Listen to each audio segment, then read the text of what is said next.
Hello and welcome to episode 2 of the Powered Life Podcast. I'm your host, Dave Grosz, the podcast dedicated to educating homeowners about the power of solar. In today's episode, we're going to talk about Solar 101. How exactly does a solar system work? And just like owning a car, you don't necessarily need to know all the components that went into making your car work, every single nut and bolt, how it goes together. But what you need to know, what you want to know is at the end of the day, when you get into your car and you turn on the ignition, that car is going to turn on and you can back out of your driveway and it'll take you to your destination. That's similar with a solar system. You want to know how, big picture, how does this system work? How does the power of the sun generate the electricity to power your house? And there's a couple of things that happens along the way, and that's what we're going to talk about today. Big picture, understanding, just a breakdown of how that works. So let's go take a look. In this illustration, we're going to walk through exactly how a solar system works. So number one, we have the solar modules or solar panels that are mounted on top of your home, on top of your roof. In most cases, these panels will be installed on top of the roof.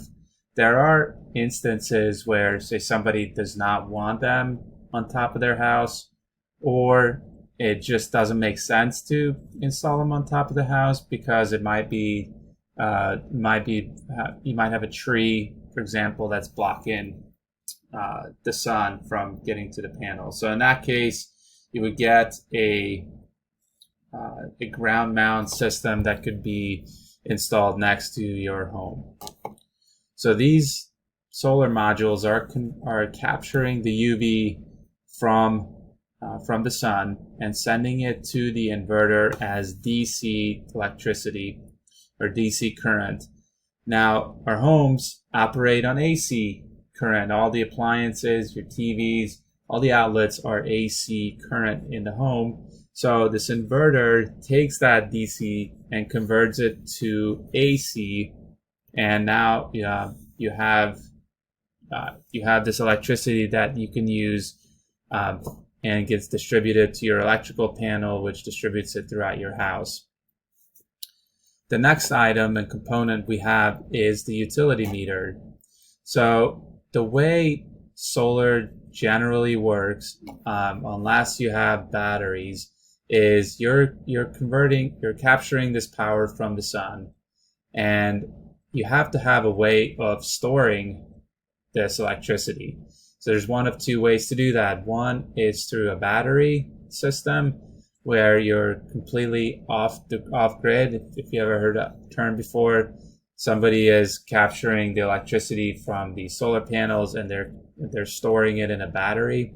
The other and most common way, because of cost of batteries, is to send it back to the utility grid. So as you're generating power, you're sending that electricity to the utility grid to store it.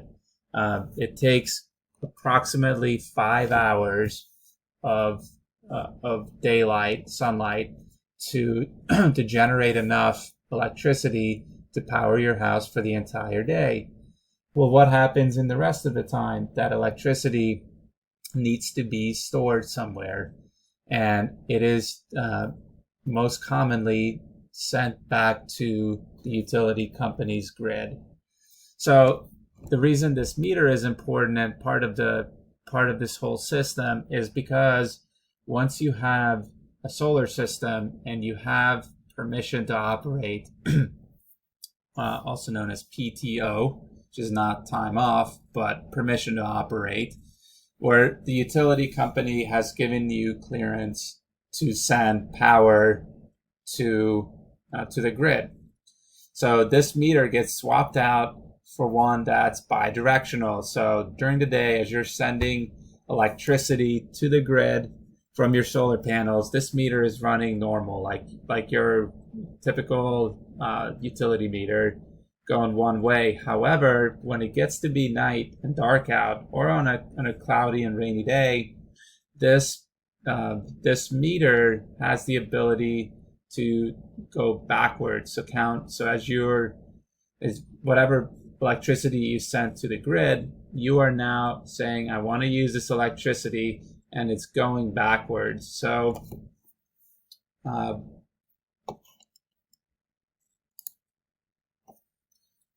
that's called net metering, where most places in the United States, most utility companies will give you back 1 kilowatt of energy for every kilowatt of energy that you send them.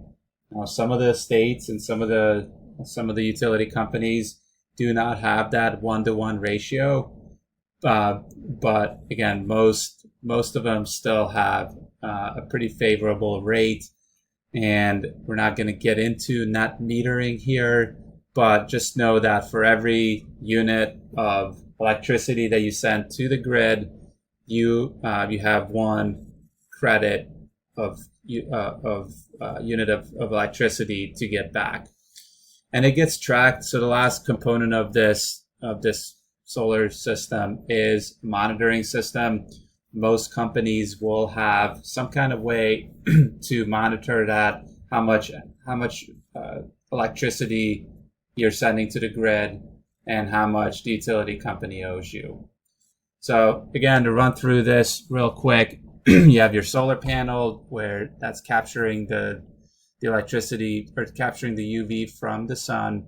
It's sending it to the inverter via DC energy. The inverter is taking the energy and converting it to AC energy, which is what's usable for your home. You have the utility meter, the bidirectional utility meter, and then the connection to the grid. And of course, along the way, as these components get installed, first comes the solar panels and the inverter. Make sure you have the right size electrical panel. And then there's inspections along the way. And then the utility company is the last component. Once you have that permission to operate, they'll come out, swap the meter, and you're ready to get your solar system operational. So hopefully that breakdown was easy enough for you to understand how solar actually works, and that you can have that in the back of your mind whenever you're evaluating whether solar is something that's right for you. And if you have any questions, please feel free to DM me, send me a message here, and I'm happy to get back to you. We'll see you on the next show.